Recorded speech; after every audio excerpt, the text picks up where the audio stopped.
emphakathini ngemali, zinikele ngokutya, zidlale indima yokuba umuntu wonke lo afikelele kuyazini inyaniso. Alright mfundisi wami. Masijonga apha ngaphakathi ke ngoku kwaba seyibazuzile inkonzo. Amen. Kukho abantu ufumanise kuba unasi siphiwo, ulapha enkonzweni kodwa kanamali. Ithini inkonzo? Uyabona nalapho mntaka Doc eyona nto ihoyiweyo ekhathalelwe ngumuntu if unemali. Uyabona bangaba sinosusa umuntu kuthiwe lo sisityebu unemali, even singabefundisi sihoya aba bantu banemali. Uba unamali asikuhoyi kakhulu. Bakhona ndikuthanda lo mbuzo wakho Doc, bakhona abantu abafa benezipho. Bafe be inside the church. La muntu afe azange wasetyenziswa even enkonzweni. Sisezawuphendula phambi koThixo. Wow, masibaleke sibhekeni engomeni kaMthobeli esitsho njalo. Hey, ungayindawo. Sisaqhubeka sisathetha ngokuthi ngaba indima edlalwa zinkonzo na ingakanani ebantwini. Amen. No matter what you're going through, you might be in a painful situation, a difficult situation. But remember this, God cares. Come on, say, trust in the Lord with all of your heart. In every situation, you're there by your side. No matter what, may come to you. I don't care what situation you're going through right now. Remember this, He's faithful. You can live for a long time. Say, with all of your heart, in every situation. My dearest brothers, He's there by your side. He will love you, no matter what may come to you. No matter what may come to you on your way. Oh yes. We can sing one more time and say, trust with all of your heart in every situation. There by your side. No matter what may come to you on your way. No matter what may come to you on your way. Oh yes. For He knows all your plans He has for you. The plans not to harm you, but to prosper you. He will love you, and He will take care of you. Watsho kamandi pha uMthobeli kaMntanase esithi inkosi inako ukuthatha konke okunako ikuncede. Wow mfundisi wami besigqibela sisithi inkonzo inabantu abaninzi abafayo ngaphakathi. Befiswa kukungahoywa, bebulawa kukungathathelwa ngqalelo. Ingaba ezi zinto ezixa sizijongileyo zisithatha sisiphi thina amakholwa? Yabona thina amakholwa mntaka Doc angeze zisincede msasazi wami. Uba ngaba singahoya abantu abathile nabathile, which means asilenzi izwi lenkosi. Because uYesu udemonstrate amandla akhe ebandleni, uthi ibandla lelakhe. Uthi athi kuPetro, upon this rock I will build my church. Which means ibandla lolendoda alelo muntu lelikaThixo. Uba singaba nalo understanding yokuthi ibandla ayilo lami, then ke masivuse wonke umuntu sibathathe kuze abantu ukuthi bayalingana. Ikhona inye ibandla lingazolibiza ngegama, bonke abantu abafundayo benzwa yi-ushers. Kuhoywa abantu abangenanto, baphakanyiswe, bancedwe basiwe phezulu. So uba ngaba singenza lonto avuleka amehlo kamoya singaya kude. Mhlakazi wami kukho ilizwi elipha kuYakobe elithi ukuba ngaba uthe wabona ihlwempu okanye umzalwana wakho eswele ehambaze elambile, uthi wena hamba unoxolo, hlutha wombathe ube ungamniki izinto ezifaneleyo inyama le ithini le ndima pha ezinkonzweni Dok yabona nditshilo kwendathi yabona akhona amazwi athethwa nguPaul athi sifikele ebudodeni obupheleleyo. yes Silibandla namhlanje asikafikeleli apho. Asikazenze izinto uThixo akufuneka sizenzile. Sisahamba ecaleni kwazo. Okay. Because if singakhathalela abantu amahlwempu which means senza intando yakhe.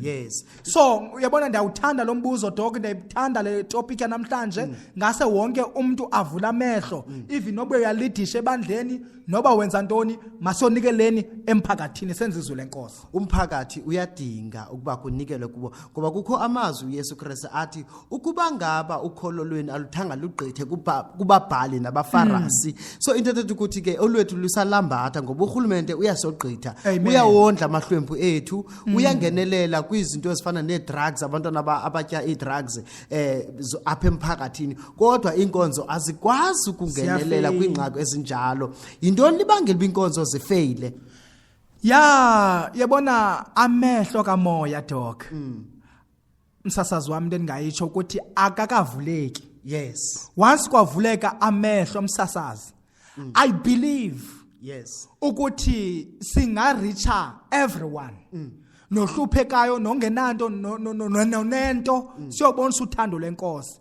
singahoyi only ababantu bangenanto nonento simoya Hlakazwa masibaleke siye ngomeni kamama wethu ekuthiwa nguNowethu amen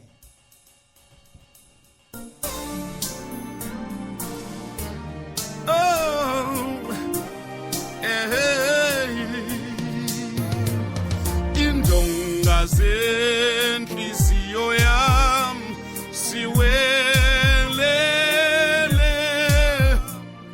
indonga zenhliziyo yam siwelele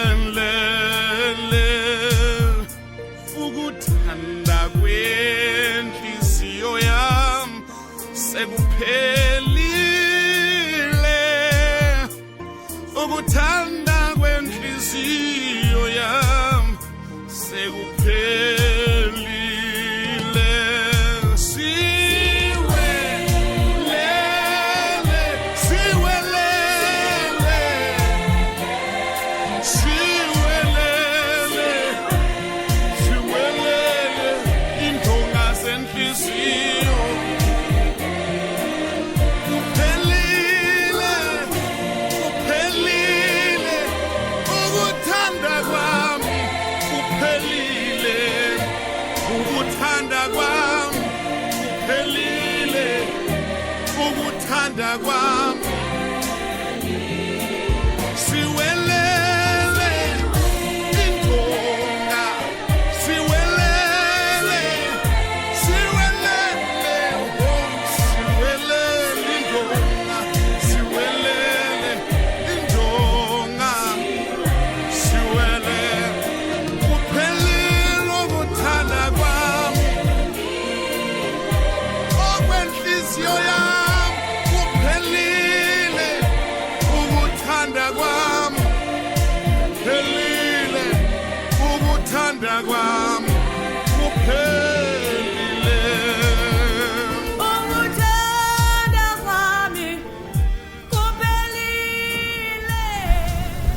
Awuyachoka manje pha ingoma kamama wethu ekuthiwa nguNowethu singamoshanga xesha esithanda ukuthi umfundisi wethu Pastor Taikan angasinika mhlawumbe amazwi enkuthazo ukuthi ingaba singenza kanjani apha ezikonzweni ukutshintsha lemeko yokuba inkonzo zibonakale njenge ATM okanye zibonakale njengezinto ezinceda abantu ingabi izizo ezizuzayo ngoba xa ujongile izishumi ziyangena kodwa nangona zingene ezishumi ezi azikwazi uphuma ziye eluncedweni zincede abantu bokuhlala abantu kwa aba khonza kunye nabo ufumanise kuba umuntu uphelelwe sihlangu kodwa usenkonzweni abazalwana bayambona kodwa bamgqitha nje kuyanetha kuyabanda akho nejezi akuthe kuye kuyanikelwa but uyabonwa lo muntu lo uyahlupheka axolela ukungaye enkonzweni njengoba betshilo kuba inkonzo ngoku sezinxiba ifashion because kube ngenayo ifashion axolela ufele endlini yakhe athi haya ndiye mfundisi wami khawusinika amazwi onkuthazo khuthaza amabandla nabantu into endingayitsho ukuthi singamabandla ngase uThixo angasinceda senze i-fundraising sithathe imali ethile siyowunikela ngayo emphakathini lo mali sayiraise iphinde incede f2 aba bantu bahluphekayo bekhona enkonzweni aba bantu bangathathi intweni sibe shoba umuntu noba kanahlangu noba kanantoni kutrainwe abantu abathile for ujonga abantu abathile bancedwe abo bantu abo uphinde utrainwe abantu abathile babajonge emphakathini ukuba abantu abathile baswela ntoni na kuloo nto then njengoba bancedwe so into endingayitsho mna into yobana ngaske wonke umntu abe ku-willing yokusebenza. Wow, kwatsho kamandi pha umfundisi wethu esikhuthaza ke ndiyathemba ukuthi nawe noba unguye umfundisi ngumzalwane uba neliso kuba uthunyiwe ngubawo ukuthi yenzo kulungileyo. Mfundisi wami endingathanda ukuthi pha masukunike lithuba loba ucacisele abaphulaphuli ngeservice okanye ngendlela oye uncede ngayo abantu. Khawubacacisele uTaigani wenzani eluntwini? Eluntwini mna ndiyashumayela ndiyancedwa nguThixo kulo area leyo. Siye sinikele ke nokunikela. I remember mna nomnye umfundisi uStirmane okhona eEast London. Kodwa ngosenilapha eCape Town mna but thina siye sinikele kwabantu bahluphekayo. Sithathe lo mali sinayo sinikele so ndiyathanda ukutsho ukuthi mhlambi nawe ekhayeni lakho awuthathi intweni singazama ukunceda nothi ngomthandazo qha because awudingi imthandazo qha setshilo umsasazi wathi uyadinga uncedo olubonakalayo so mina ndiyashumayela but ndifuna ukuliphila izwi ndilenze. Mfundisi wami khawuqedisa inamba zakho ukuthi umuntu okufunayo angakufumana phi? Ungandifumana kwezi numbers ngu-073 073 56 20 142. Mandiphinde ke kogqiba mhlamba kuyivanga 073 56 20 142. Enkosikazi yam 073 90 87 145. Mandiphinde ogqibele enkosikazi yam 073 90 87 145. uCape Vibe uthanda ukubulela kuni nonke abantu bamamela lenkqubo nabo bonke abantu abaye baphose amazwi basithumelele ku Facebook wethu bechaza ukuthi kwi-topic zethu sisithetha hayi siyavumelana nawe msasazi kulena hayi msasazi asivumelani nawe ngenxa yezinezi sisithi ke kuni nonke siyanithanda singu-Cape Vibe nawe uba ngaba uyathanda ukuthi ube nengoma yakho edlalwayo apha kule nkqubo yethu ndicela thumelele iCD yakho plus neprofile yakho sizokwazi ukudlala umculo wakho asikhethanga asidlali abantu abalapha eKapa qha noba use Eastern Cape noba use Gauteng noba use Durban ngoba le nkqubo iyafumaneka noba overseas iyafumaneka le nkqubo i-connected it's an internet radio station sifumaneka live ku-internet ndathemba ukuthi olusuku namhlanje ulonwabele xa sibuza ukuthi ingaba indima edlalwa zinkonzo ingakanani phambi koba siphume mandinikele umfundisi wami.